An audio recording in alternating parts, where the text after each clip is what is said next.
Hello, everyone, and welcome to one of the closing sessions of the Learning Planet Festival. My name is Arissa Roy. I'm incredibly grateful to be one of your hosts for today's session on looking at what we really need to change in our education systems in order to make them fit for young people today. That's how I kind of interpret today's session.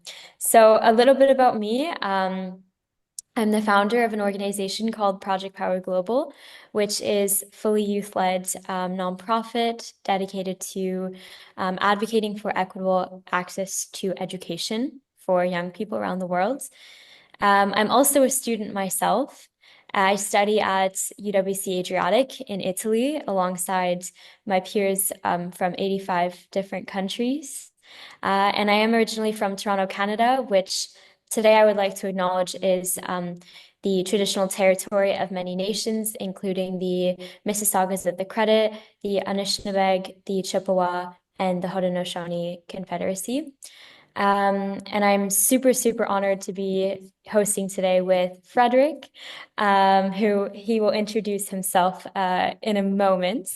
But yeah, we are here today to discuss probably one of my favorite things to talk about because I am a young person myself, but to discuss how we can really start not just listening to youth, but creating ways for youth to be more directly involved in our decision making, especially when it comes to education. And we're also here to talk about how we can use education as a means to improve development and also to provide young people with skills that they can use to be change makers in the world. And a lot of that is inspired by the Inner Development Goals framework, which you'll get to learn about today. So I'm going to now pass it to Frederick to talk to you a little bit about that and introduce our next stage. Frederick, over to you. Thanks a lot, Teresa. It's such a pleasure to be working with young people who are learning you so much. So brilliant. Um, I am very honored to have this whole panel and a whole suite of people around the world who is joining this closing session, which we call the Wisdom Within, transformational skills that we need to realize the UN Pact for the future. So I'm very concerned, but I'm also picking up the idea of hope. I think hope is critical for us together. We have to find ways to look towards and empathize and find ways to connect to the future in many, many generations. And that's both the young people, but also the old people. So many of us, there is a future for all. And that's some of the topics we will explore today. For very quickly, you'll hear a little bit more from Marie later on around this, but basically at the UN Nations General Assembly now in September, 193 countries come together and made a new decision with three major contents, you can say. One is to accelerate the transformation towards sustainable development, continued on the Agenda 2030. That is only 5 years to now, and we are not progressing as well as we should. There's also two added new appendixes. One is on how we can work, if you simply put it, into digital commons. What is it we try to do to make this our supportive system and not what we have to have a constant battle with? And the third one, which is probably more the focus for today, it's the Declaration on Future Generations. And that's a beautiful piece of policy. But as all of those are, it's now time to act. And the Inner Development Goals is a response to the need that we are not doing so well when it comes to sustainable development. We have most technologies, we have loads of finances, but what about us? The people have to find a way to drive this transformation together and with all the different other levers we can have in all situations. And of course, that starts early, but it also continues throughout life. We are an NGO started in Stockholm in 2020, so it's about 5 years old now, but it's grown into some kind of a catalytic force for a global movement around how inner development is affecting outer transformation opportunities. So that's the focus of our work, and that we are connecting with many of you and many of the panelists in collaboration. So they're one way or the other engaged, most of them in collaboration in this space. We're many co-founding partners in the framework, and the way we built. We try to be very proud to do it across industries, but also across sectors of society. So it's everything from academia to businesses to civil society organizations. I just wanted to sort of speak a bit about the condition I find we are in, and we all find it. I think this quote says it all. It's from UNDP last report, Human Development Report. We must do better than a world always on the brink, a socio-ecological house of cards. We owe it to ourselves, to each other, to our children and their children. And that puts the question of human capability for long-term engagement very much. So is the independent balance that the UN General Secretary has put into place to come back with recommendations and assessments on the progress of sustainable development. Their unique contribution is that it's humans that matter most, right? So a lot will happen with us, without us. But it's us that have to find a way with our human determination, our capabilities and well-being to drive the transformation. But what are these skills and how can we understand them? How do they look differently and similarly across the world? So we are later on going to discuss 3 questions. So what challenges do you see as particularly important? How can transformational skills help us better deal with these challenges? And what can you do for the future with the hope as inspiration? So with that, I would like to welcome our keynote speaker for today, the brilliant, innovative friend and colleague Marie Rousseau Navarro from the Future Generations Commissioner in Wales. Welcome, Marie. Thank you very much for the invitation. I'm really happy to be here today. And as you were all explaining, we are all in it together. We share the same planet, the same future. So it's paramount that we do it all together. So I'm hoping my presentation is showing. I can't quite see it on my screen yet. So I hope it will appear. Yeah, brilliant. So we all want healthy lives, good jobs, good homes, reliable help when we need it, and a strong, vibrant environment for our children and their children's children. But we are facing unprecedented challenges. And if I could have the second slide, please. Climate change, poverty, increasing inequalities, and instability characterizes our present. And I think we can all agree that our current world is just not sustainable. But positively, there has been a slow awakening across the globe since the 80s, then followed by the Rio Summit, the COPs, and the Paris Agreement, which has culminated a few months ago with a big milestones with the signing of the Pact of the Future, accompanied by the Declaration for Future Generations. Could I have the next slide, please? And I personally hope that this Declaration for Future Generations will be as important as the Universal Declaration of Human Rights before. I know the negotiations were hard, but this pact and the declaration need to work for us all in the global south as well as in the global north. The pact is about creating a better world for the present and the future together. It's about peace and conflict prevention, combating racism and discrimination. It's about science and technology. It's about a stronger alignment with the SDGs, the Sustainable Development Goals, by the member states, but very interestingly, also within the UN. It's about, transforming global governance and our collective focus. Next slide, please. So attached to the pact is the Declaration on Future Generations, which I will focus on in this address to you. And it's designed to motivate countries to take account of the needs and interests of future generations into their decision-making processes.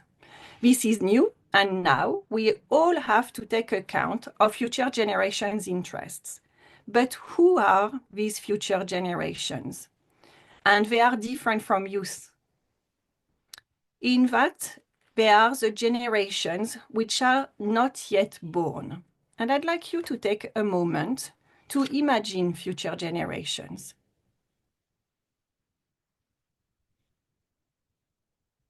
So I'm sure you have had an image coming into your mind.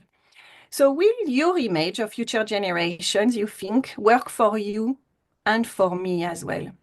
Because future generations will look very different across the globe. Generally, for the global north, they will be older people and not so many children. In the global south, they might be mainly children and even younger children. But they will also be intergenerational. They will be people of all generations in our future generation. It's just their proportion which might vary. We also know that future generations will be more diverse in every country. So now let's pause again and think again of our future generations. Has your image changed? Mine certainly has. And this is why, for them, these future generations, we are learning from our errors of the past and improving our present to work for them through this UN declaration. So the declaration is actually asking us, first of all, to use future thinking techniques, and there are many. Our office have produced an easy guide for 14 of them to make them accessible and to demystify this future thinking activity so we can all engage in the future and not fear it. And as Frederick was saying, we need to be active in the creation of the future we want and not sleepwalk in the future in front of us. Then the declaration asks that we change our conceptions of what matters in terms of economics, and it's around the emergence of this concept of a well-being economy beyond GDP. Then it asks that we improve our preparedness for crisis and we anticipate more to create resilience. Then it's about breaking silos. It's about collective work across the globe and within nations, because no one on their own can solve poverty, equity, climate change. Finally, it is also about changing the mode of operation within the UN to embed this commitment. Next slide, please. And putting sustainable development and future generations at the heart of society, government, policies, and laws is exactly what Wales has been doing for 10 years. And this is why I was asked to talk to you today. So Wales has been part of the UN movement since the 80s, part of most discussions, part of the drafting of the charter. It was the first trade nation. And now it is the first nation to have created a legal obligation to act sustainably and to protect the need of future generations. Wales is a caring nation for the present, but also for the future. And this is why I have stayed there. I'm sure you can hear I am from France originally, but I am now adopted Welsh. I was seduced by their way of working and really living as a society. So our unique legislation is admired across the globe for its breadth and ambition, and many countries are following our example. It has two key elements. First, it transposes SDGs into law, and we have national goals, which are the interpretation to Wales of these goals, and that was done with the people of Wales through a 2-year national conversation. And these national goals represent the Wales we want in 2050. The Act also then adds a legal obligation to help meet each of them. The second part of the Act is a duty to act in accordance with the Sustainable Development Principle, which means improving the current well-being of our current generations, but in a manner which does not compromise the ability of future generations to meet their own need. You can hear the reference to the UN work in that definition. And to do that, there are 5 statutory ways of working, which are a codification of good practice. Public bodies in Wales must think for the long term, must take a preventative approach. They must collaborate and integrate their work within their organizations, but with others. And they must involve the population they serve in the decision which affects them.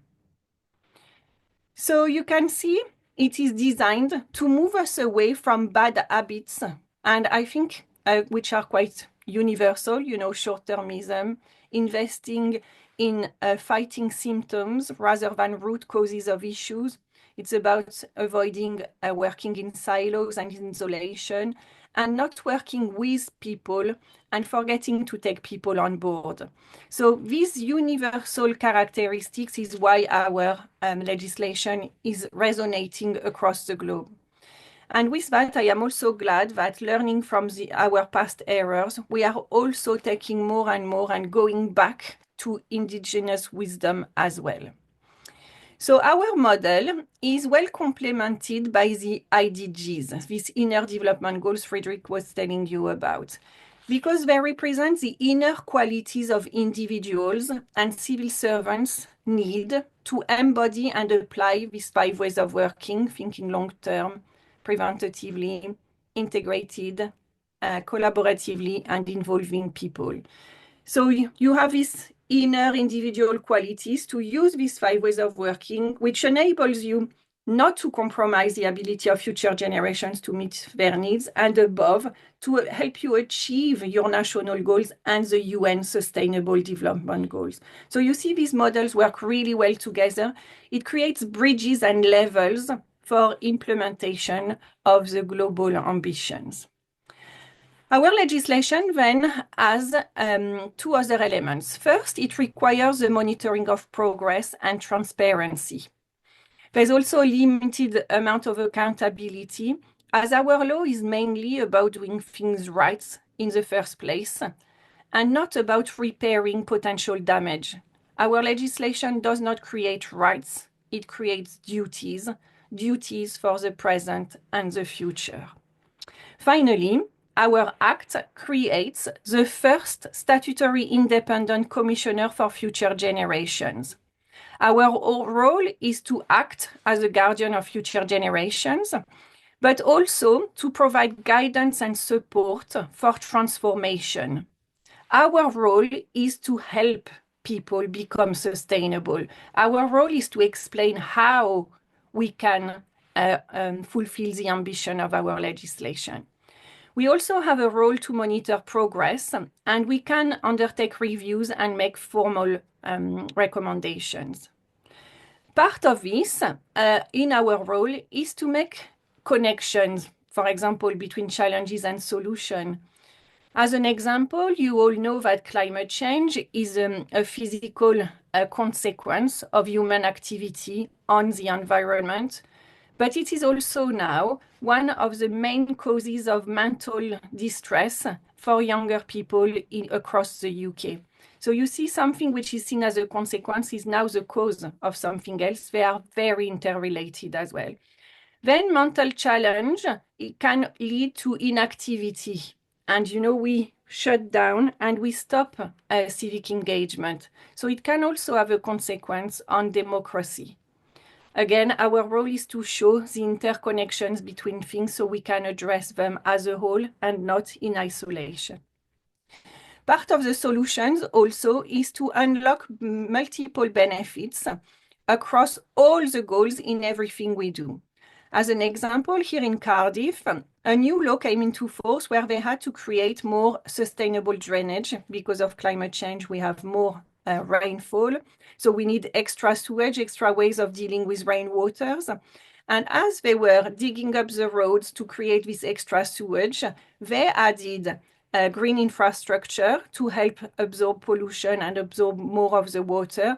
They added active travel routes to help people become healthier, as obesity is one of the key concerns of our population. And finally, you also help, of course, nature and the environment by providing additional habitats. So you see, by doing one thing, you can unlock and do so many other things as you are doing that. Our role is really to think about how you do the things you have always done, but how can you do it differently so it works better across all of the goals in the present, but also for the future. And our act has already transformed the Welsh society and the government's focus. For example, now we implement in Wales a well-being economy model, and Wales has the highest rate of social enterprises across the whole of the UK. Our health system is changing. You know, it used to be focused on treating illness, and now it's much more about focusing on the wider determinants of health. So working on jobs, homes, access to green spaces, because all these things determine your health and prevent you from becoming ill in the first place. They also the government also froze all road building to review all of them, and they cancelled many new road building, again, in an effort to be more sustainable and to encourage people to move to greener collective public transport solutions. We also have 50 national indicators to measure progress against our national goals, but also at the same time the SDGs, because our goals are mapped with the SDGs. And they give equal weight to 4 dimensions of well-being. So the economic, social, environmental, and cultural well-being is one collective element. So the economy can no longer trump the environment, and the environment can no longer trump the economy, etc. And culture is as important as the 3 more traditional elements of well-being. So I often say in Wales we have SDGs plus culture. And the last slide, please.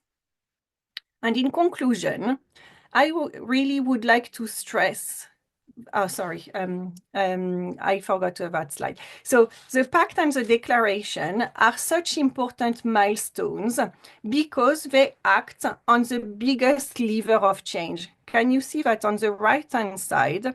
The biggest lever of change is about changing mindsets and beliefs. It's about this adage, you know really well, when there's a will, there's a way. Then it's about working on whole systems, seeing these connections I was telling you about, and collaborating together. As a lawyer, I was quite disappointed that you can see that rules and regulations are not such an important levers. And in the UK as well, often we think that money is a solution to change. And you see that money is third from the left. So it's not part of the biggest levers, contrary to what we think. So the declaration, the pact, our Well-being of Future Generations Act, all target this change of mindsets and beliefs. They are aspirational declarations to transform and address exactly that lever. It's also about enabling the system thinking and collaboration. So you see they work on the 3 biggest levers of change. So by working on those, we should see everything else transform and follow suit. So it's really the beginning of transformation and acting on the biggest levers. And now the final slide, please. And in conclusion, you know, it's so important that pact and the declaration and our legislation, which does the same thing. It's fair changing the mindsets, and they need to make sure we are acting fast. And as Friedrich was saying, is we need to act faster, what we are doing is not good enough. It's not fast enough to really work for future generations. And the future generations really need our fast, active action. And it's so important because the action we are taking today, and you see on the left-hand side, there's a little green dot in the middle. The little green dot represents us, the generations alive today. The gray dot above is all the people who were alive before us. They are the dead, the previous generations, our ancestors. And you see the actions we are taking now in that tiny little green dot will have consequences on, we estimate, 7 trillion people. The massive orange dot represents future generations. And we owe them to be good ancestors, to leave them a planet and a better future than the one we have found them. So I thank you very much. Diolch yn fawr. Merci beaucoup. Thank you so much, Marie. That was incredible and super interesting. I particularly loved what you were saying about connectivity between different, like, for example, mental health and climate change, and how even if you just look at the SDG framework, for example, in order to like achieve one SDG, you have to work on another, and especially with education as a tool to kind of equip young people with skills to address things like climate change. So thank you so much for that, and for all the insight you shared on what Wales is doing. I think that's very interesting and very inspiring. So thank you again. All right, so I'm going to move on to the next segment. I'm super, super excited to be able to introduce our next speaker. So we will be joined now by Francois Tadier. I don't know if I pronounced that properly. Please correct me if I'm wrong. Francois is the founder and director of LearningPlanet Institute, and he is here to share some thoughts about the last few days and sessions of the Learning Planet Festival. And Francois, I'm curious as well to know your thoughts on today's topic, especially as this is the closing session for our festival. So over to you.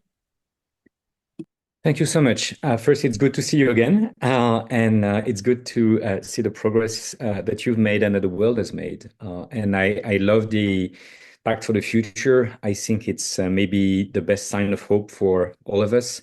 I think, there's famous poet that was saying, where the danger grows, where saves also grow. I think, that's one of the best sign, and Hölderlin, this German poet from the 18th century, said this long time ago. So maybe there is reasons to believe that we can make such difference. I think we can all learn from Wales, and I hope we can scale this.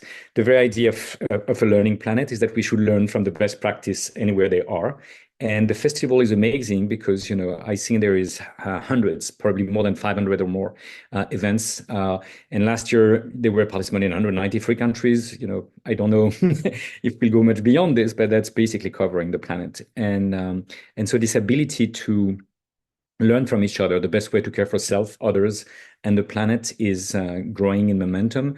And what Olivier was saying in the chat is that there is, initially we invited every community to create their own event. And what we've seen this year is that more and more communities co-create events jointly and invite each other's. So, this network effect is starting to happen, which is, I think, one of the best signs also for the future. And also, you are the best example of this, Arisa. We have more young people on stage. And I think that's key. And for me, that's what the Pact of the, that's maybe the best way to implement the Pact for the Future.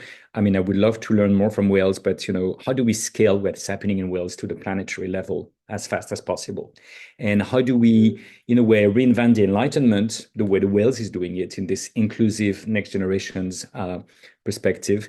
And how do we do it in a way that, everyone can benefit from this, whether you're, say, a woman in Afghanistan or a refugee refugee in one camp or whatever? How can everyone be empowered rather than just the happy few?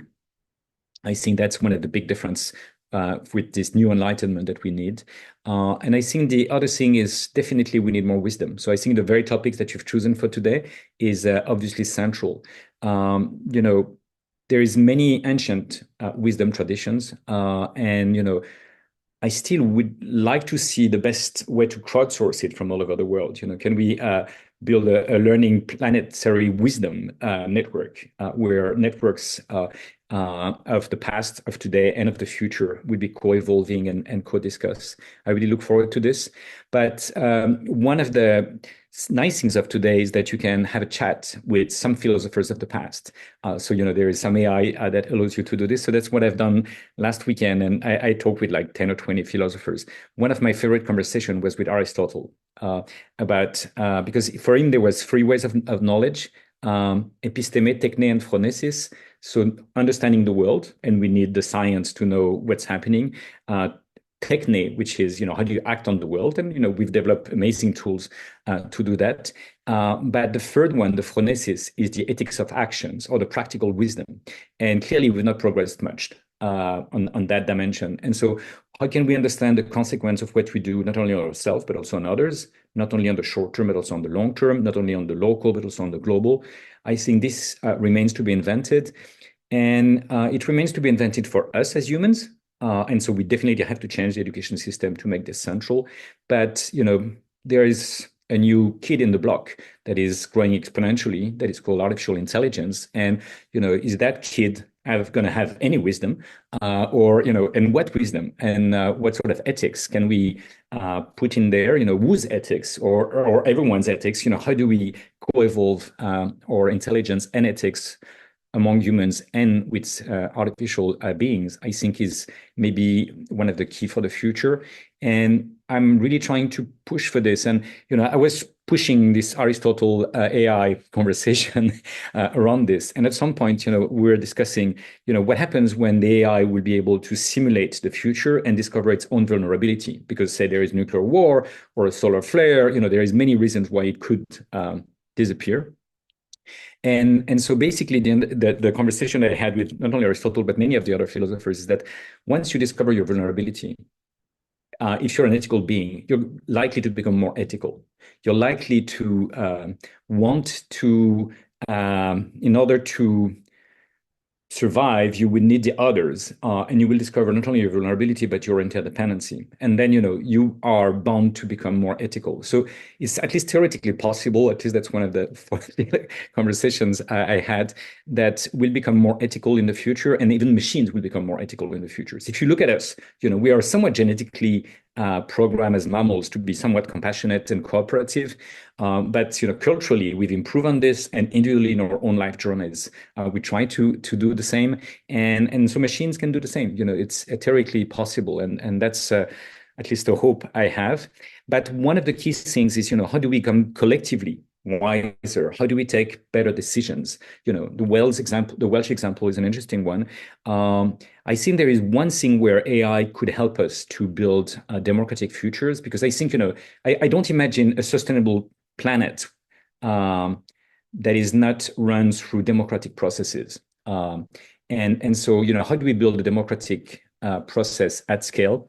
In theory, it's possible because we've built it from the village to the city, to the nations, to the European continents, and how do we go to the next stage? That remains to be done. But I think there is some experiments that could be tried. One of the interesting one that has existed for nearly 100 years is actually Model UN, these simulations of the United Nations, where students are invited to be the ambassadors of different countries. What if they were invited to be the ambassadors of the next generations of the different countries of the planet? Okay, so already that would be an interesting exercise in line with the Pact for the Future. But what if those conversations was powered by AI so that they understand better the episteme, the science, and use the technique to be powered by it to be able to become more ethical and develop their phronesis perspective of Aristotle. And I think that's possible, and it could be done locally, and AI can synthesize it locally and then nationally and then internationally. And so, if the UN is serious about the path of the future, if they truly want to hear youth voice and next generation voices, well, we can build a process around this remodel UN type of ideas, where you use model UN to remodel the UN itself. And you invite young people's voice to not be single voices, but to be collective voices and planetary voices that can go all the way up towards the decision makers. Then, the decision makers will have to make them responsible for, and accountable for their will to listen to the next generations. But I think that's the sort of things that can become possible. And then, the youth can have their voice on any topics that matters, including the future of AI and the ethics of AI, and all these questions that then would co-evolve. Because Arisa, you may be one of the only ones with some of the young people in the room to be there in the 22nd century. I'm sorry for the others. I don't think I'm going to see it. But so how do we co-evolve? Your ability to see the 22nd century and the technologies that can help you make it the one you want. That's basically, I think, conversations that we should try to promote. And so I think today's conversations about wisdom, I think is maybe the key. I love this quote from T.S. Eliot that was saying, where's the life we've lost in living? Where is the wisdom we've lost in knowledge? And where's the knowledge we've lost in information? And I think today we have to reverse this poem. We have lots of information, even fake information and so on. We have to from this to knowledge, and from knowledge to wisdom, and from this to the best possible future lives for next generations. So that's, at least the hope I have, and also the working plan that I think we're trying to work for at the Learning Planet. And we work with many partners, hundreds of them during the festival. But this was co-designed. This festival and alliance was co-designed with UNESCO. So yesterday we were at UNESCO. We had wonderful conversations, basically on these very topics, on how do you build a human agency in the age of AI. And we're discussing with United Nations University, UNESCO, and many other partners what would be a planetary universities where students can do what one of the young person that was at the Future Summit asked for, which is she wanted to learn to be the change she wants to see in the world. So, how do we build the planetary universities of the future and the schools for the planet of the future, where students can indeed learn to be the change they want to see in the world, rather than, follow strict rules that were defined in the 19th century and that are basically becoming ever more obsolete in the AI age and the planetary age. So that's, I probably will stop here because, you have many other exciting speakers to listen to. But thank you so much for giving me the floor, and looking forward to, building this future together with your generation, Arisa, and with, everyone in the room and beyond. Thank you so much, Francois. It's very exciting. Now we've had a lot of people speaking with us, to us, but maybe it's time for us to spend some time on self-reflection. Clearly, you already invited something that we are doing in the Development Goals process in one way. The Inner Development Goals right now are working on bringing people's voice on what they think are the most important qualities, abilities, and skills to be able to respond to the challenges that we identify now and for the future. And we want you to do the same.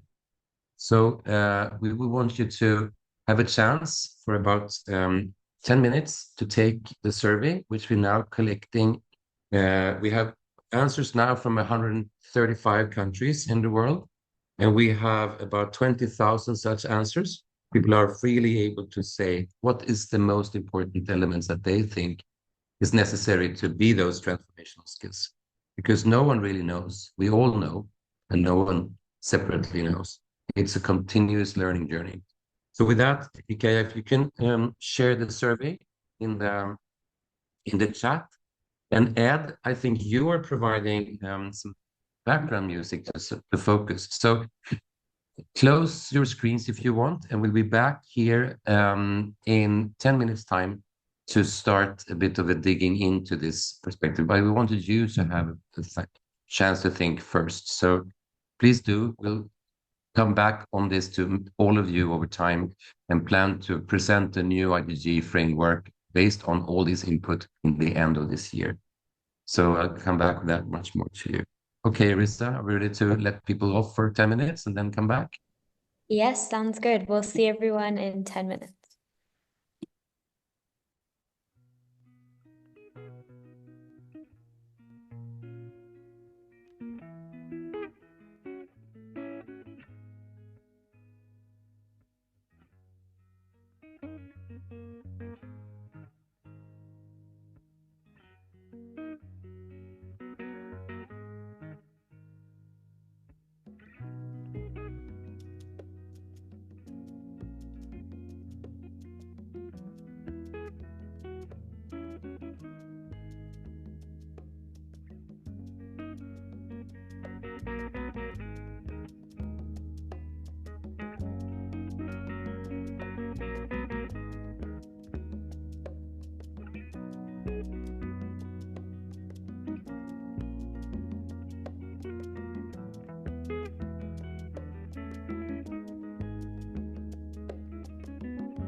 Give you one more minute before we're starting the next session.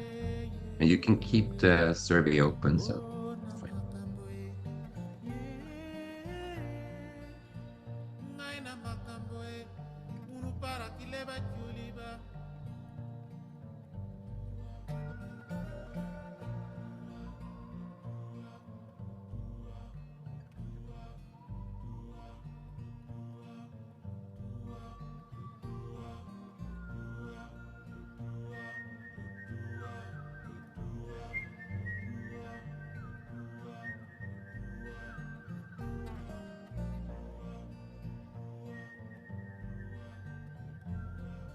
Okay, I think we're ready to jump back into it. Thank you so much, Ed, for the background music. It's always super nice to work with some music. I don't know. Do you agree, Frederick? Are you a music person in the background type of guy or? Totally. It was amazing. Yeah, awesome. So, I hope everyone was able to do a little bit of reflection after hearing from some of our speakers earlier. Now we're going to jump into our panel discussions where we have some more very, very incredible people here to share some thoughts on today's topic.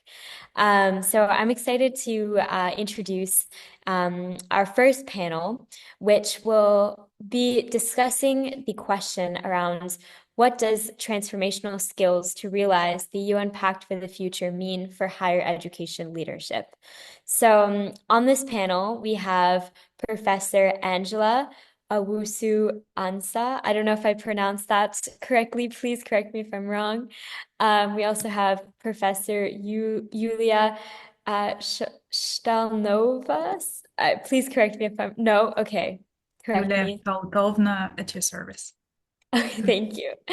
And we have Francois joining us as well on our panel to close off. So it's so great to be with all of you today. I've actually had the chance to work with all three of you recently. At the IDG Summit a few months ago. So it's great to see you again. I think we'll just jump right into it. I'm really eager to hear your thoughts on this question about what does it actually look like, especially as leaders in higher education spaces. So if it's all right, I'm going to pass the mic over to Angela to start, if that's okay. Thank you. Thank you so much. I hope my mic is, I'm very honored to be a part of this, and I'll try to be brief. There's just so much to share. So based on the premise that one of the sole purposes of university is to contribute to improving its community, Higher education leadership must identify areas of improvement in its community. So my university is in West Africa, and obviously Africa has a web of visible needs, better sanitation, healthcare, infrastructure. The list is long. But one necessity less obvious is Africa's urgent need for a new generation who care about these challenges and who have the courage, the persistence, the skills to address them.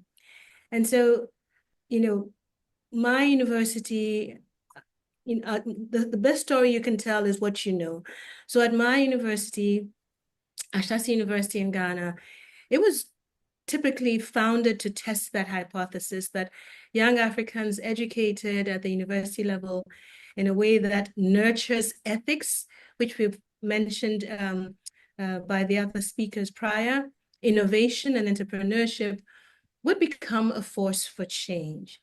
So from pre-admission, we introduced them to a process of learning to unlearn in order to relearn through design thinking, data visualization, ethical behavior, and then actually giving them purpose at the very beginning, specifically the purpose of transforming Africa.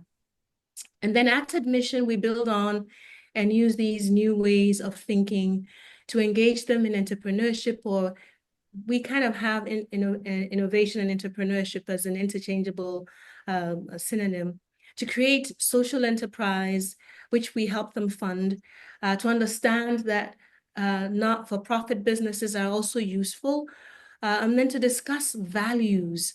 We are very intentional to discuss values and given the opportunity to vote to be on our honor code, which simply states, I will not cheat, nor will I tolerate cheating by others, and basically how to become an ethical leader who intends to serve.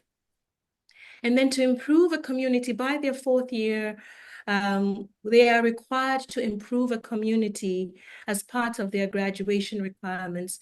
And so over the 4-year period, we've been cultivating, or we continue to cultivate in them leadership, who am I as a leader, the society, a good society, etc. So over 4 years, and we go through this leadership integrating, mindset building, along with a curriculum integrated with climate smart knowledge.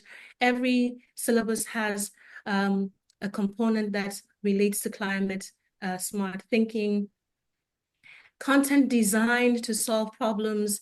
So we focus on engineering, computer science, law, economics, etc. Basically, we try ways to find ways for our students to live the university's mission. We require courses such Africana courses to nurture the positive in their status as Africans. So we are very Pan-African. Every year we typically have over 30 African countries represented as our students, recognizing that no one university can transform Africa, and inviting universities on the continent to form a consortium, the Education Collaborative. And through this affiliation of institutions across sub-Saharan Africa, the Education Collaborative Network has a goal of transforming over 1.1 million students by 2030 to be ethical entrepreneurial leaders who create jobs, who transform industry and lead economies. It requires a collective with a shared agenda, mutual accountability, and uncompromising dedication to the vision of transformation. Currently, we've reached over 150,000 students, including the marginalized, so important, in the areas of employability, entrepreneurship, ethics, and leadership. Now, by 2050, the continent is set to double in population from 1.2 billion to 2.5 billion, with close to over 60% being youth. It is imperative that our curriculum, the instillness of purpose in our students, the instillness of servitude and innovativeness and collaboratives, such as the one I just described, exist to foster a more sustainable and peaceful and just world.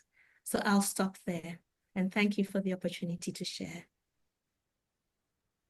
Thank you so much, Angela. Let's give Angela a huge round of applause. Maybe there's some reactions. We didn't do that earlier. Frederick, we forgot about that, but it's okay. Let's send love to everybody now. Thank you so much, Angela, for sharing the incredible work you're doing in Ghana, and it's amazing to hear from. Especially from my perspective, I'm about to go into higher education. I'm looking at what I want to do for university or my next steps. We'll see. So it's really, really, truly interesting to hear your perspective on how we can transform higher education systems. So thank you. Now I'm going to pass it over to Yulia. I don't think you really need any introduction, so I'm going to just give you the floor. Thank you so much. Thank you. Thank you, Arisa. Pleasure to see you again. And Angela, we also met at IDG Forum, IDG Summit in October, and that was a pleasure to meet you all.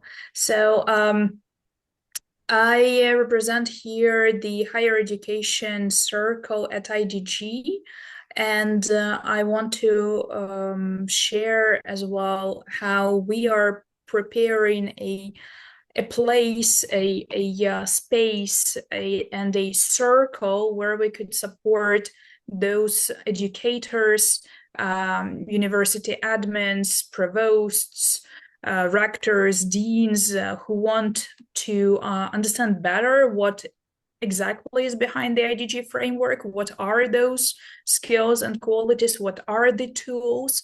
And if you type IDG tools, you will find 23 tools that are fitting all of this systemic change.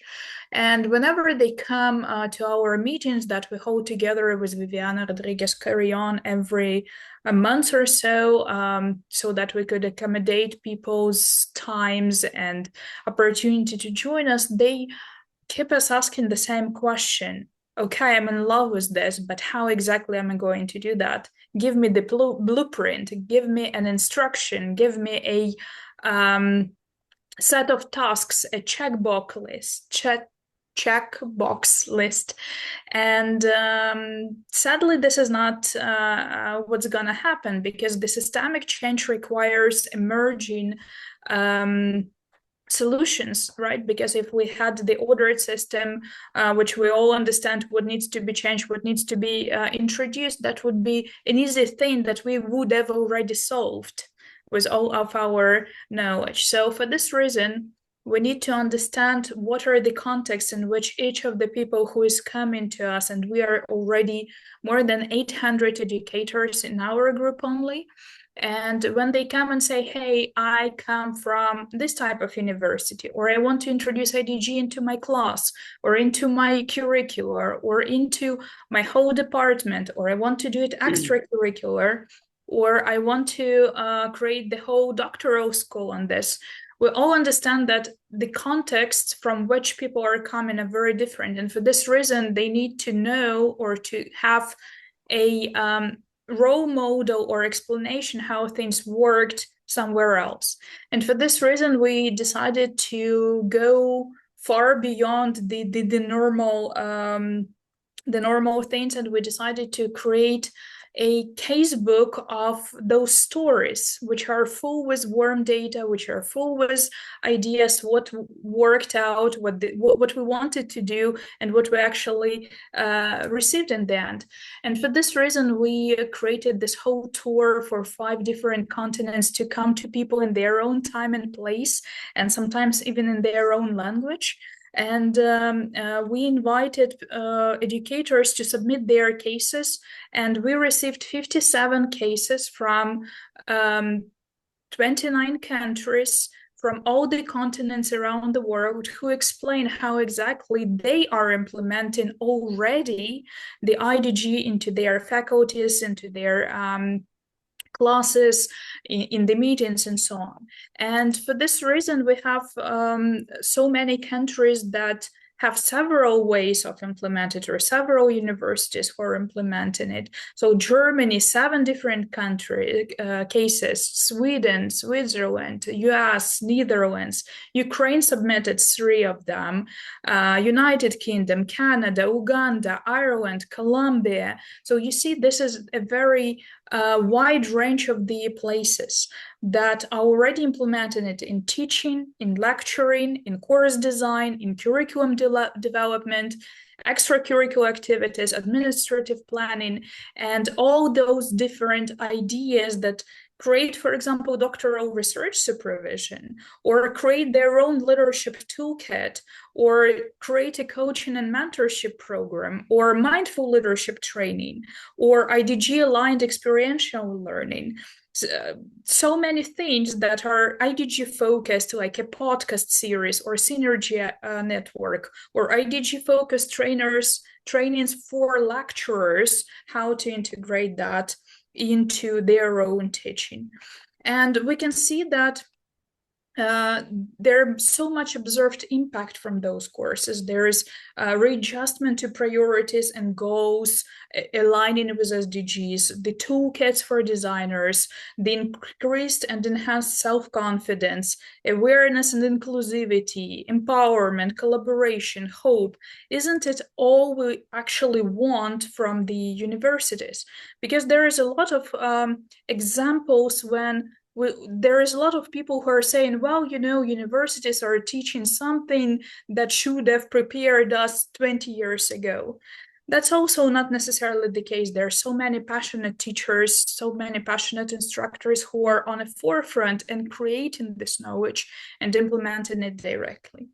On a last note, I want to also to explain that we treat this as a business case, so that you could learn it just as you do at university.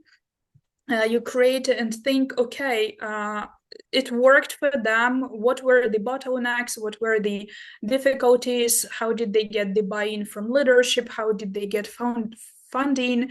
How did they get, I don't know, assessment, evaluation, and so many things, so that we could read out, if I want to implement it in my own department, I would try to see, okay, which of those cases fits my context best.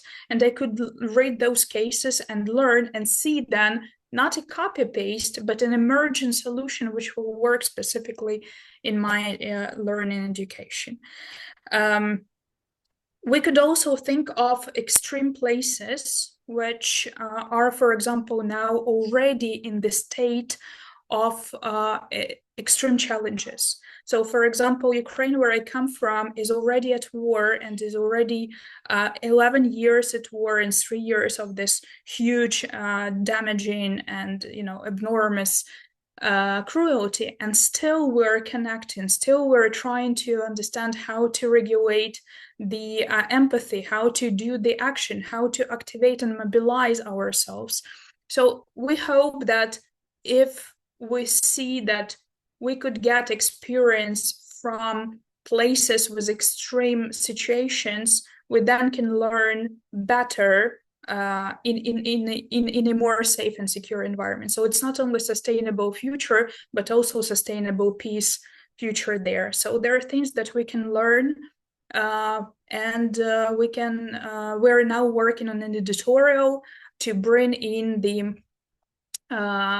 open science, open access cases that everybody can open up on one platform and share with your faculty, share with your decision maker, add this to your grant proposal, add it to the collaboration proposal, so that you can say, hey, this is what worked out, this is what we need to look better for, and let's go into it. So this is what we do.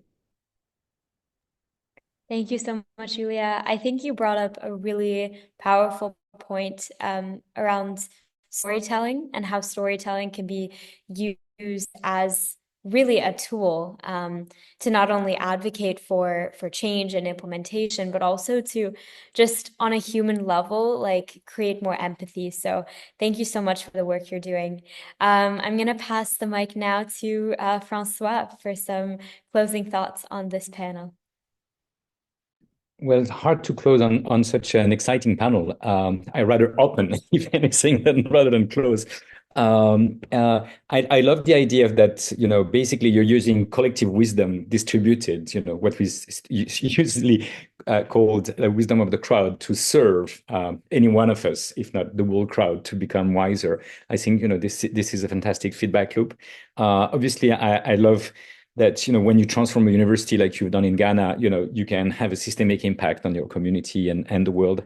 I wish every university was like this. So that's sort of the obvious. Just to add one thing, I think the going back to the ancient philosophies and the wisdom of the crowd, one of the things that resonates with me is a French word that I think is worth discussing here. It's myotics.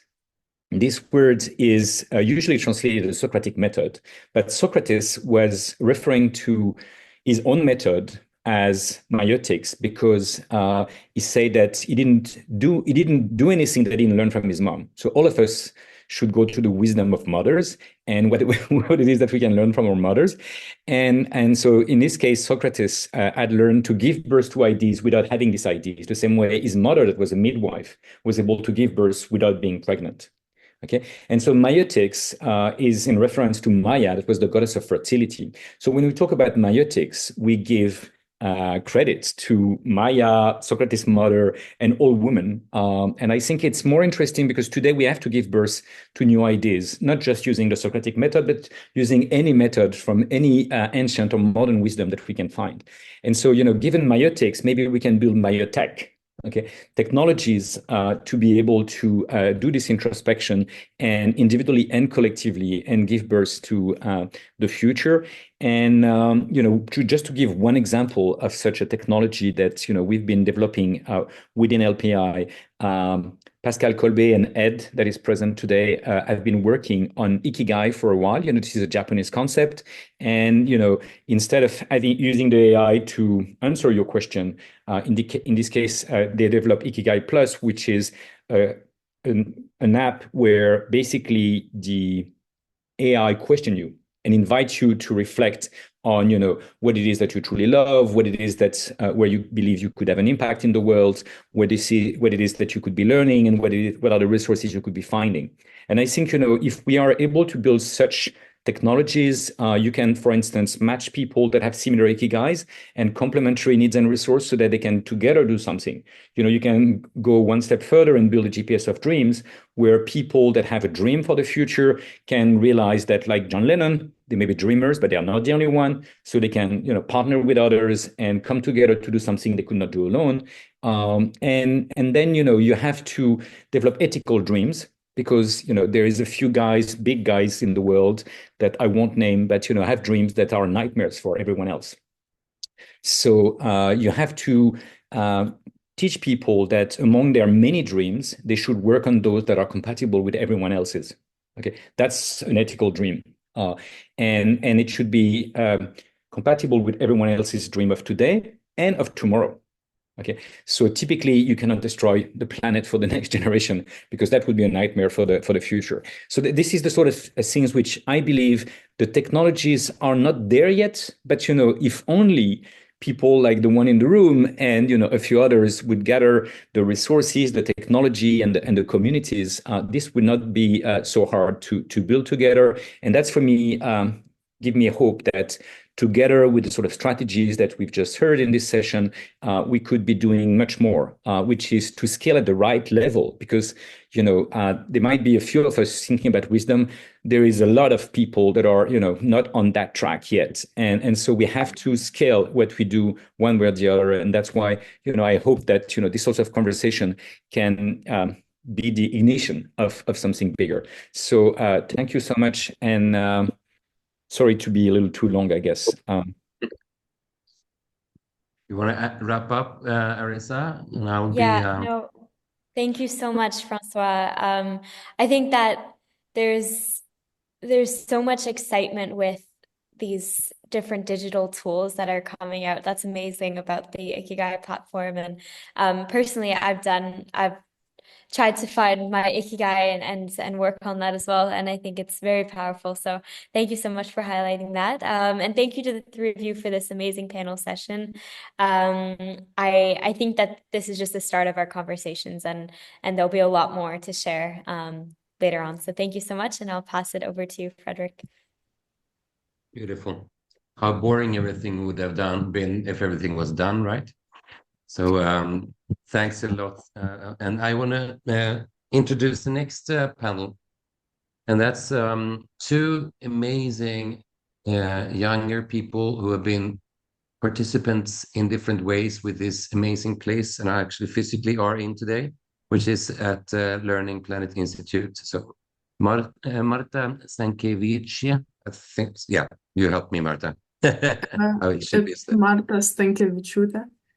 Okay. And then Thank Sadia Omari, and then Dominic Register from Salzburg Global Seminars. A pioneer for intergenerational work around the world, and also a pioneer for social emotional learning and ethical citizens education work. As a fellow, I've been very much engaged with him. Beautiful. So we got a great chat. We will be watching your session definitely as soon as it is ready. Okay. Oliver, who's that for? Unclear. In the chat, we have also sent a question, I think, from JD Williams that, how about higher education? That's one thing, but actually it's very narrow who participates. But education systems are reaching many, and hopefully everyone, and hopefully higher education also can do over time. But what do we do in the younger ages, and how can we think about this same question? What are the most important transformational skills we need to realize the UN Pact for the future in relation to education at the lower age categories in schools and so on. I want to start with Marta, who I got to know as I was privileged to be part of the jury for the Student Design Awards. And yesterday when we announced the finalists, I was very, very impressed by the contribution of Marta. So maybe just a few words about your thoughts and your project. And then also Sadia will share a bit about this. Guys, listen up. This is hope. Come on, Marta. Thank you so much for this introduction. So my project for the Youth Design Challenge was on the emotional and, affective, to be precise, and embodied aspects of interacting with information technology and as well artificial intelligence algorithms, most commonly found on social media and such. I guess to answer the question about the transformational skills, I focused quite a bit on resilience as a skill that we need to develop individually, but also collectively to be able to withstand the challenges that we are facing right now, and they are going to intensify in the upcoming decades. And maybe to elaborate a bit on that, on like individual level, and build upon what Francois was talking about, like Aristotle, I would like to bring Plato into conversation with this term called sophrosynny.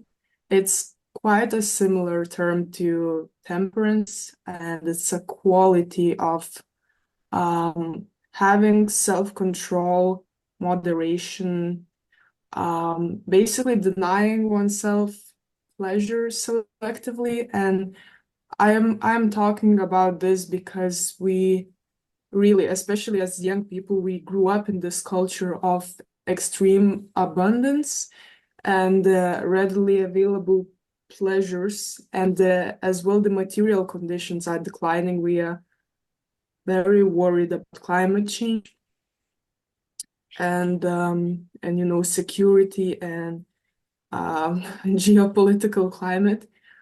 So it's quite a terrible negative feedback loop of having all these existential risks that we are facing, and then having all this pleasure available to us and using it as an escape, and it alienates us from ourselves and each other and the world, I guess. So yeah, and that brings me back to AI. We spend a lot of time on social media, like my generation in particular, and the AI personalization algorithms basically builds the app to be as as pleasurable as possible for you. You know, it just looks at your engagement. So it's very important to be able to foster these skills. And yeah, it's very difficult work. You know, it takes a lot of introspection and emotional education, and it's I mean, it's probably a whole new framework to work with, and definitely something that should start at a very young age. No, not as late as university, but yeah, that would be my short contribution. Thank you. Fantastic. When I read your application, I was also struck by the way that you're saying that how is this change of ourselves related to how we can work with each other? How do we actually become better at being with a physical person because we actually get it right in relation to AI? So that's a beautiful, beautiful way of saying it. And thanks so much, Marta. I want to go over to Sadia, a youth fellow at the LPI, and share your thinking, Sadia, to this question. Thank you so much for giving the chance. So I want to just bring you to a really different side of the world. As I'm coming from a marginalized community, I want to bring your attention that what does transformational skills in education leadership specifically means for marginalized groups. When we are talking about the transformational skills, we need to realize the UN Pact for the future. We are actually talking about the abilities that a leader needs to create the world where every child has access quality to the education. Especially talking about my context, Afghanistan. I'm coming from Afghanistan. Here, girls are facing very serious barriers for the education due to the gender equality, due to the cultural restrictions, and also the conflicts. Almost after 2021, no girls can attend to the secondary school, and this is really challenging. But for overcoming, people should have the courage and resilience to work, that every girl has the right for the quality and access to education equally. Same for the indigenous, not only my community. And in these communities, also the dropout rates are very high because the schools are often fail to respect their cultural needs, and they couldn't listen what they are wanting. So the skill we need is to the empathy to listen what they really want, and create an exclusive environment for them. Also, we should not forget about the refugee community. This is like a huge amount of people nowadays are refugee, especially people of my context or my country. Unfortunately, 24% of these refugee people worldwide or globally cannot attend to the secondary schools.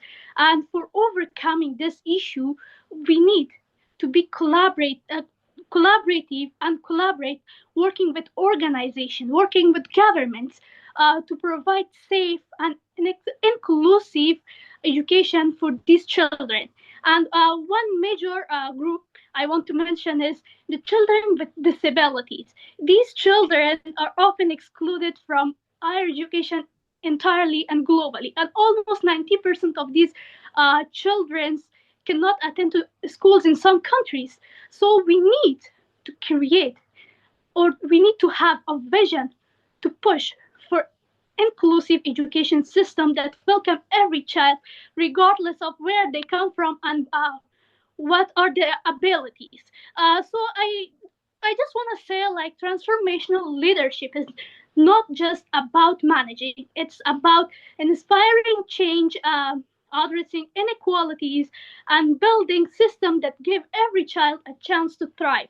And as my last word, education is the foundation for the future. And together we can make it happen. So don't forget about the marginalized communities. Thank you. Thanks a lot, Sadia. Very, very, very important. Thanks. So I guess it's over to us, Dominic. As adults, parents, and teachers, we're hearing the voices from the young people for sure.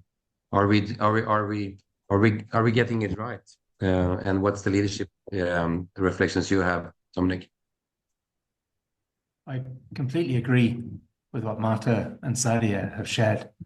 But in reflecting on your question about the specific implications for current education leadership, I think we could categorize the response into roughly 5 domains of skills. The good news is, I think we could find examples of all of them being implemented at a system level in different parts of the world. What we're struggling to see, I think, at the moment globally is for these happening holistically across systems and for all 5 categories of skills happening. The other piece of good news to prefix what I want to say is that I think there's arguably never been a more exciting time of education transformation than there is now. And the work that UNESCO and other UN agencies have catalyzed since the Transformation Education Summit back in 2022 is genuinely driving profound change and radical new thinking to bring education systems into the 21st century. But when I was sort of thinking about categories of skills, and I think these are as true for education leaders as they are for educators working in the system, as they are for students currently in the system. So these are all skills that we need to see, that all actors within education systems need to see more of. But the first category would be around critical thinking and problem solving skills. This sort of idea of being in the age of a polycrisis, or radically interconnecting crises of different magnitudes, is gaining a lot of traction. Thinking about the skills needed to navigate intersecting climate, health, crises around inequality, for example, is critical at this point in time. Often this happens under the rubric of social and emotional learning or social and emotional programs. The second category of skills, I think, would be around collaboration or global citizenship type skills or planetizenship ideas. When the Secretary General opened the UN's Transforming Education Summit, he talked about the importance of education systems reorientating themselves around principles of collaboration rather than competition. So we're looking to see a greater age of collaboration within and between institutions and systems. My third category of skills would be around adaptability and resilience skills. We're living through an era of profound technological change, but also radically shifting social dynamics. If the climate crisis continues to drive migration patterns and change migration patterns, then those social dynamics are going to continue to shift and evolve. So helping people who currently have leadership positions, but also those who will grow into leadership positions in the future, develop their adaptability and resilience skills feels very important. The fourth category, specifically for leaders, is around ideas of ethical leadership or inclusive leadership or collaborative leadership. There's been quite a lot written about the importance of adjectival leadership, and you can insert whatever adjective you want in front of leadership. But I think those 3, ethical, inclusive, and collaborative, are areas where there's some really interesting research evolving. At Salzburg Global, we were lucky to be partners with WISE and a number of other organizations on a report that came out in 2023 about collaborative leadership, showcasing some interesting case studies from around the world. We've also done some interesting work with LearningPlanet Institute and many other organizations on intergenerational leadership and intergenerational collaboration. And when I finish talking, I'll put the links to those reports in the chat. And then my final category of skill, unsurprisingly, would be around digital literacy and how this is still not widely enough taught. And speaking to many of the things that Marta referenced in her remarks.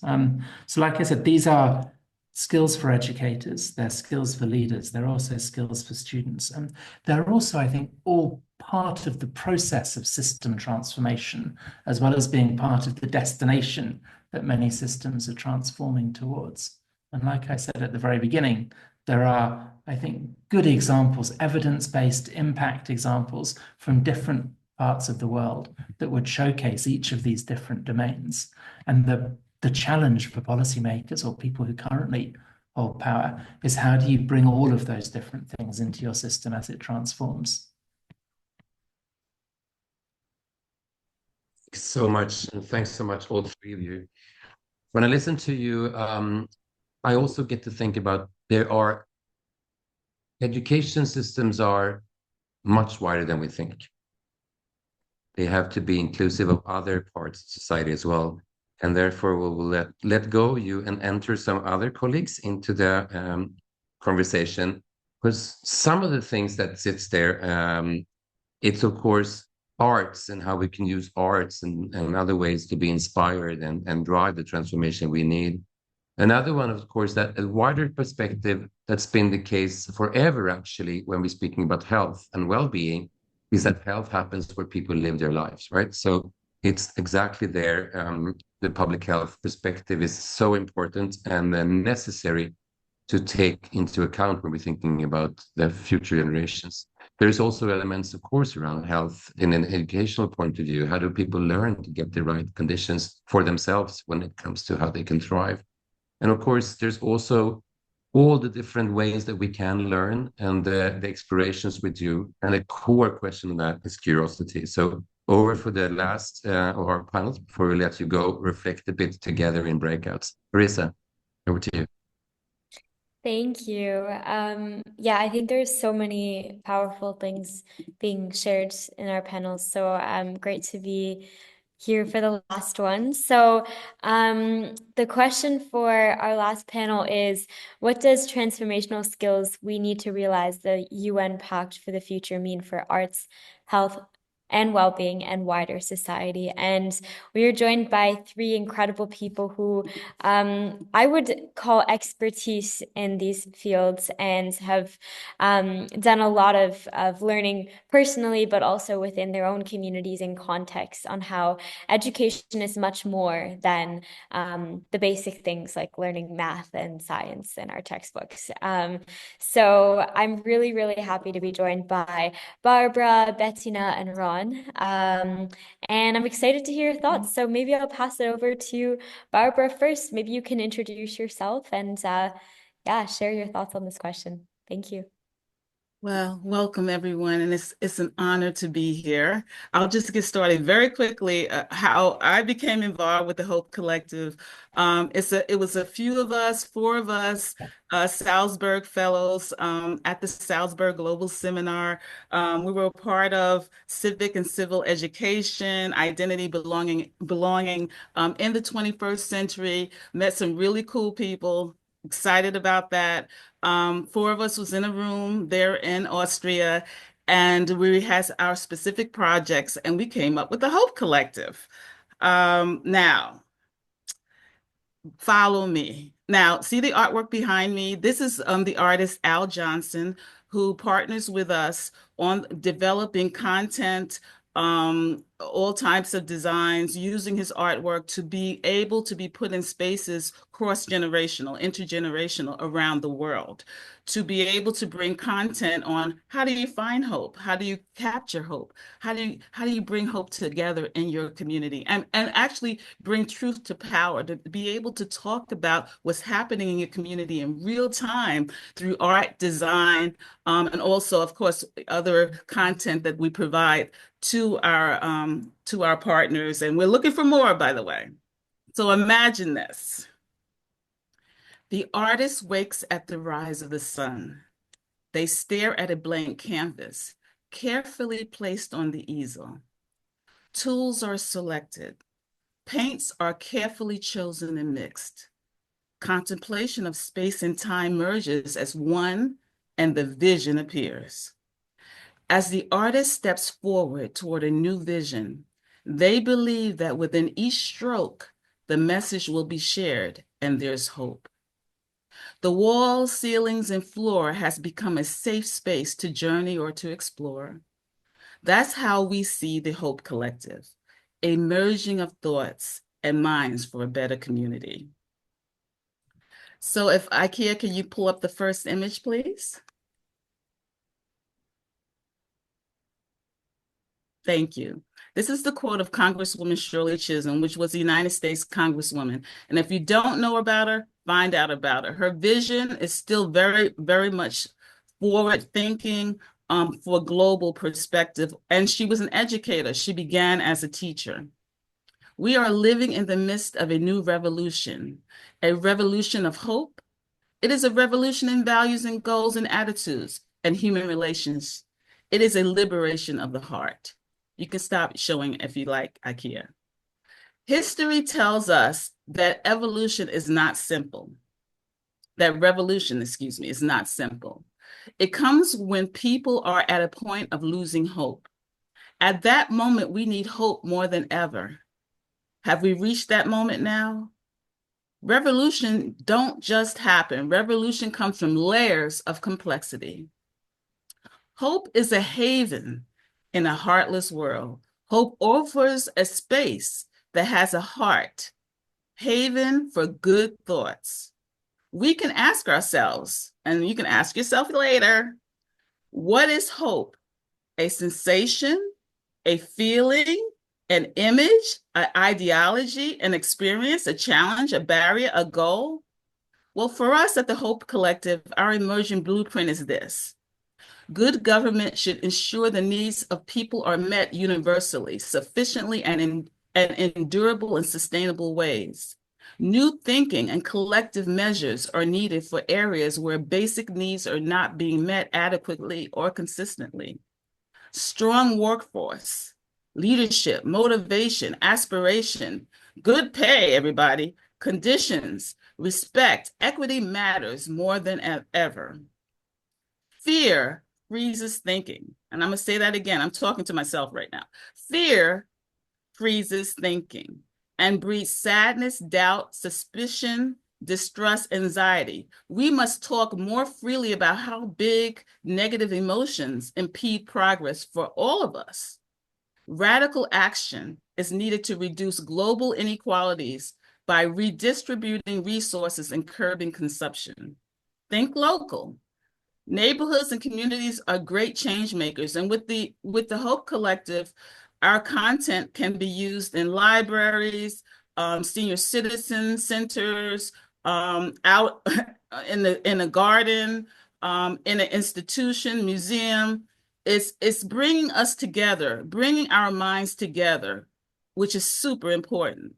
Priority should be given to securing cross-generational foundations, again, intergenerational opportunities, because through art, there's no cap, there's no box, you know?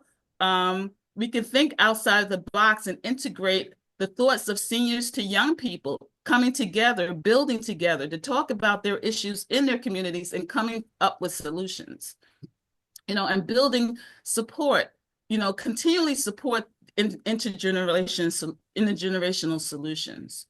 Safeguarding the planet is everyone's core business. And with hope, with the Hope Collective and thinking of hope, we can always come up with new and innovative ideas. And, you know, as one of our other panelists talked about, you know, going back to what mom says or the thought of the mother, right? That's a part of, you know, bringing together through art, through culture, through community, through, you know, real offerings that can be brought to the table again, right? Mixed economies of providers would allow non-traditional models to create sustainable change and flourish. So yes, through art, non-traditional is what's up, guys. Let's go.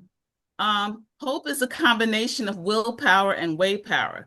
We need greater cross-service and sector collaboration to clear the pathways to more transparent freedom, solidarity, and democracy. IKEA, can you bring up the last image, please? there's a collective that are hopeful, and that's us.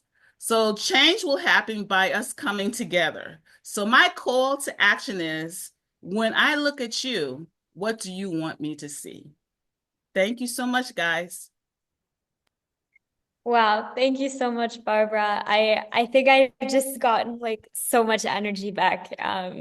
So thank you for bringing a very different but powerful perspective into this conversation. And I will be following up with you on how I can join the Hope Collective because it sounds really, really cool.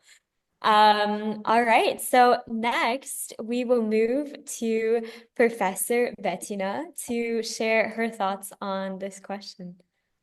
Thank you. And thank you, Barbara, and thank you for having me. It's how did I end up here? Well, I am a Salzburg fan. And because I'm a fan, I put our president of the World Federation of Public Health Association, which I'm leading as a CEO, to Salzburg. And she came back motivated and she was supposed to be here. I'm just trying to replace her. Emma, our president, is a Maori woman from New Zealand, and I'm very, very happy to have her as a president. But I'm also thanking everyone for taking me as a replacement and thanking Barbara for her hope message, because if I got Francois correctly, he cited us Hölderlin, who is a poet. So he already brought arts into our discussion. I think he wanted this German thing from Hölderlin. He says, where there is danger, there is always help as well. And another quote for him clearly says about hope, what would be life without hope? There is no life that has not hope. Otherwise, it's not life. So I think the arts, the poets, the painters do a lot. And I had the great chance to grow up in an arts gallery. My mother had an arts gallery, and the first things I learned was putting little red dots on pictures that were sold. So my introduction to art was very, very direct. But as you know, I turned to health. I indeed didn't study history of art, wish of my mother, but went to medicine, disaster for her. But I ended up in a part of medicine, public health. I'm a professor of public health at the University of Geneva, which is, and if you look at the definition, public health is a science and art of promoting health, preventing diseases to arrive through organized efforts of society.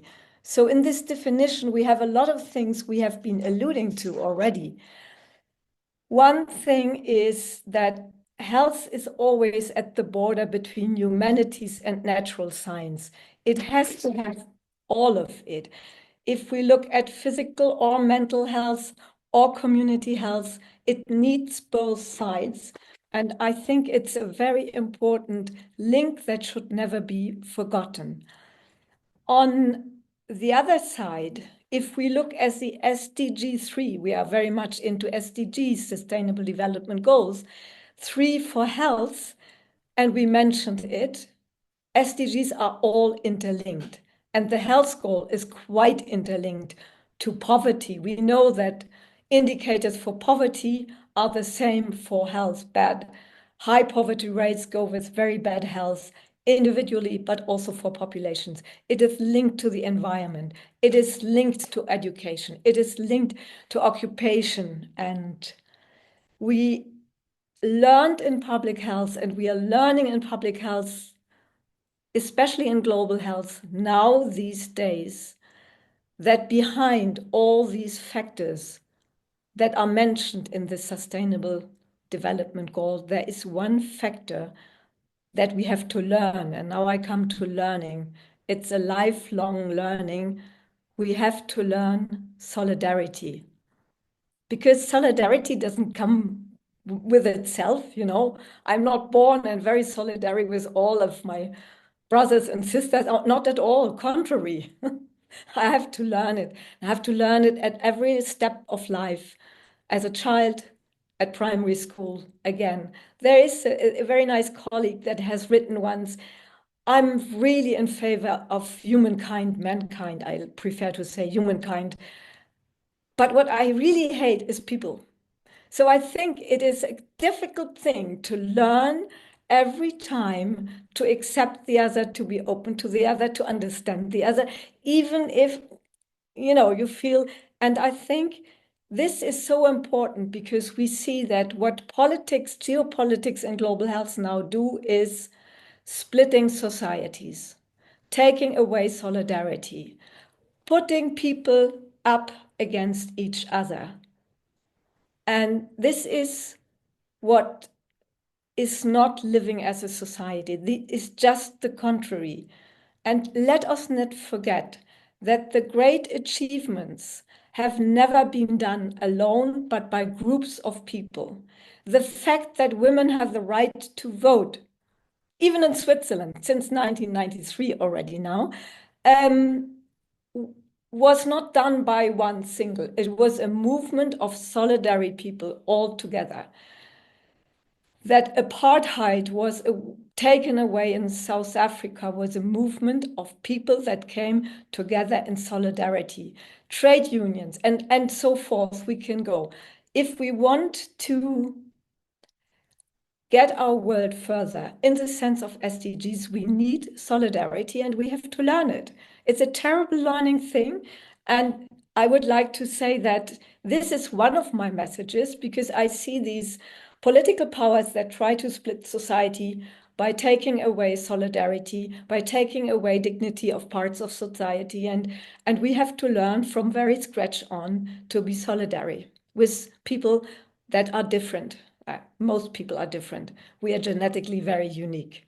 And my last point goes a little back to what has been mentioned already, meiotics. Among the SDGs, there is SDG 5. SDG 5 is on gender equality. And if we look at gender equity, and we did a research on it, if women could have equal rights and would not be treated as a minority, at least 7 other SDGs would be solved. But what we see now is a pushback on women's rights worldwide in a lot of places. And meiotics from our ancient Greek philosopher friends turns back to the midwife. As you know, midwives are the oldest profession that we know in healthcare. It's midwives. And this knowledge of women has been translated orally from old times over the terribly medieval times where midwives were burned as witches because they knew too much. Until the academic medicine started, then this knowledge was taken away to academic teaching and was in the hand of men. And it's now men who explain us how birth, how menstruation, how all this works. But in France, in the French translation of midwife, it's called sage-femme, wise women. And I think that if we would work a little bit more for gender equality, women's rights, we would have already done a lot because women have knowledge in all places and they transmit it. Especially also the fact that we as women outlive men and we don't outlive them for nothing. Anthropology has shown that we outlive like elephants and whales very much beyond our age of reproductivity because elephants, whales, and grandmas transmit knowledge and educate. Thank you. Wow, thank you so much, Bettina. That was amazing. I think your point about gender equality and equity is super important and yeah, is another important perspective that we haven't really touched on that much today. So thank you so much. For the sake of time, I'm gonna jump quickly over now to Ron. Ron, I think maybe you can give a little bit of an introduction to your work and share your thoughts on this question. Sure, sounds good. Thank you. I'll keep it short because I'm really excited for the breakout rooms. My name is Ron. I'm based in Portugal, Lisbon. I started curiosity learning when I was in high school out of frustration with the education system. Um, Essentially, we support young people in creating spaces of curiosity, right? And so to answer the question, I'll give firstly the answer and then a bit of a different perspective of what does transformational skills we need to realize the UN Pact mean for arts, health, and well-being in wider society. My answer to the question is I don't know. Um, and I think, and I think that in a way kind of also answers the question because I think being comfortable with this lack of knowing is something that's really needed. Being because really when you think about curiosity, really when you think about wanting to know something, it comes starts from a place of I know that I don't know it yet. And so many times we're stuck in thinking we know what we need and going in that direction. And yes, it's helpful in order to get us moving. We need to be confident in ourselves and what we're trying to do in order to actually get moving. But being able to also always look back and think, is this right? Do I know everything? Still move, but it's always within the back of your head of I might just be wrong. I'm not sure this is the case. I think when it comes to making big change, always asking these questions of are we certain? And I'd love to then just invite a different perspective on it. I looked up the definition of skill just for the sake of this, and it's being good, doing something very well. And I think more than doing, when it comes to change, a lot of it is also around being. So who do we need to be to realize the pact? I'm going to end with that question. Wow. I love it was short but sweet and powerful. I think yeah, I think I mean, so much of a narrative these days about what is the job you want to have. I mean, Ron, you and I are both kind of around that age, or like I mean, for example, my parents are like, what do you actually want to do with your life after high school? And it's like, well, if we just focus on like what we want to be to other people or to the world and the change that we want to see, it would be very powerful. So thank you so much. I highly recommend everybody check out the work Ron's doing with Curiosity Learning. It's very inspiring.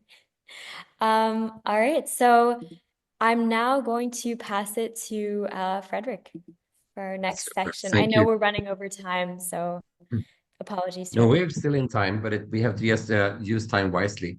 We're going to do a short and sweet breakout opportunity in smaller groups for about 8 minutes. And then I want to have the last one with Sadia, Marta, Ron, and Arissa to really say the few last words to us, speaking from the generation that we really want to learn from. So can we make the rooms ready? And I'll put in the chat. It's also Menti if you feel that you have time, and you can also continue filling in that Menti after the session.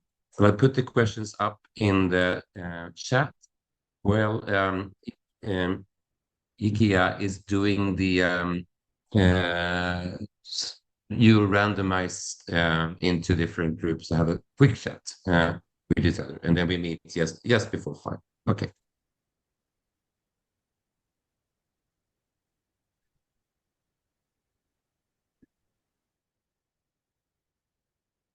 The questions up here.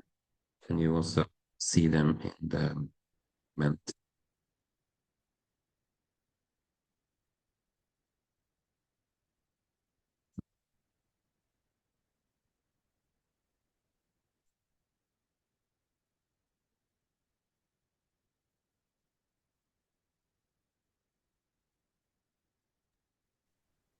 If anyone is having trouble going into a breakout room, just let us know if we can help.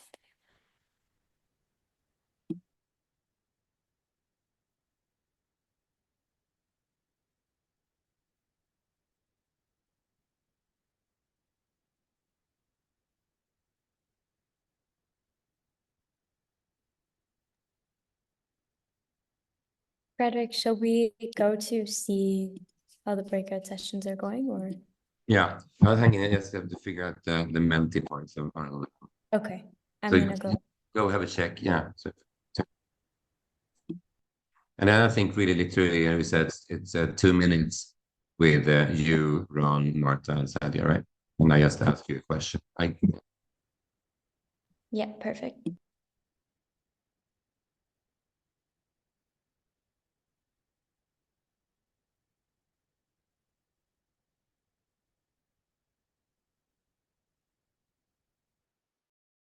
What is the question? Wow.